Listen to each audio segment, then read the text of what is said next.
दोस्तों सोचिए कि जिस देश की 43% से ज्यादा आबादी सोशल मीडिया यूज करती हो और अचानक उस देश में सोशल मीडिया पर बैन लग जाए तो क्या होगा।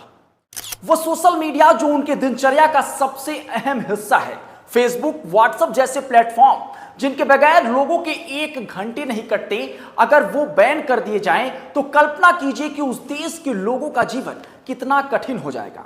और कुछ ऐसा ही हुआ जब नेपाल सरकार ने दुनिया को झकझोर देने वाला एक ऐसा फैसला लिया जिसके बारे में अब हर तरफ चर्चा होने लगी है। नेपाल सरकार ने फेसबुक, व्हाट्सएप, यूट्यूब, एक्स सहित 26 सोशल मीडिया प्लेटफॉर्म पर प्रतिबंध लगा दिए हैं।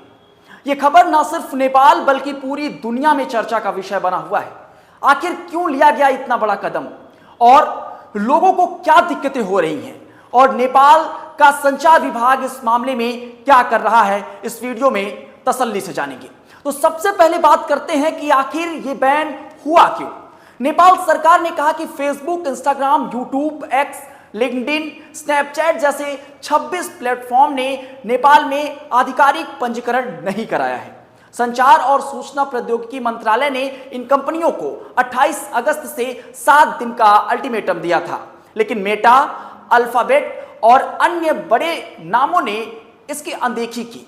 नेपाल सुप्रीम कोर्ट और सरकार का कहना है कि यह कदम डिजिटल स्पेस को सुरक्षित और जवाबदेह बनाने के लिए जरूरी था। सरकार चाहती है कि सोशल मीडिया कंपनियां स्थानीय नियमों का पालन करें, स्थानीय प्रतिनिधि नियुक्त करें और अनचाहे कंटेंट पर निगरानी रखें। लेकिन कई लोग इसे अभिव्यक्ति की आजादी पर हमला बता रहे हैं। क्या यह सेंसरशिप की ओर एक बड़ा कदम है? यह सवाल हर एक के मन में इस समय तैर रहा है। अब बात करते हैं कि इस बैन से आम लोगों को क्या परेशानियां हो रही हैं। नेपाल में सोशल मीडिया इस्तेमाल करने वालों की संख्या बहुत बड़ी है दोस्तों।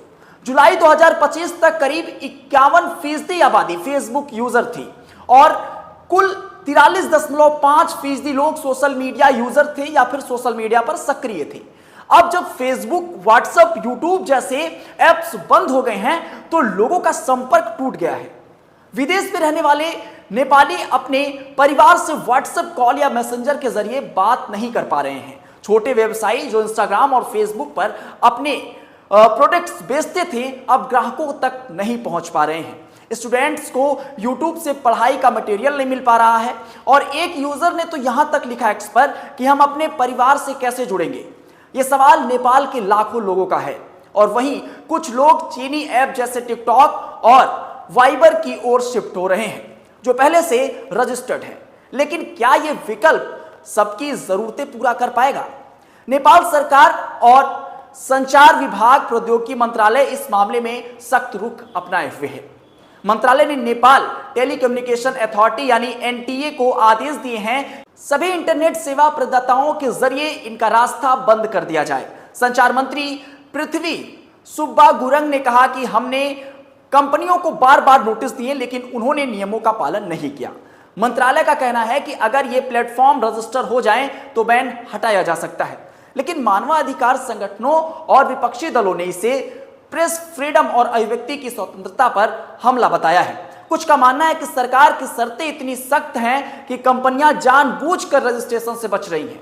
क्या यह डिजिटल नियंत्रण की ओर नेपाल का पहला कदम है या सिर्फ नियमों को लागू करने की कोशिश? यह बहस अभी भी जारी है।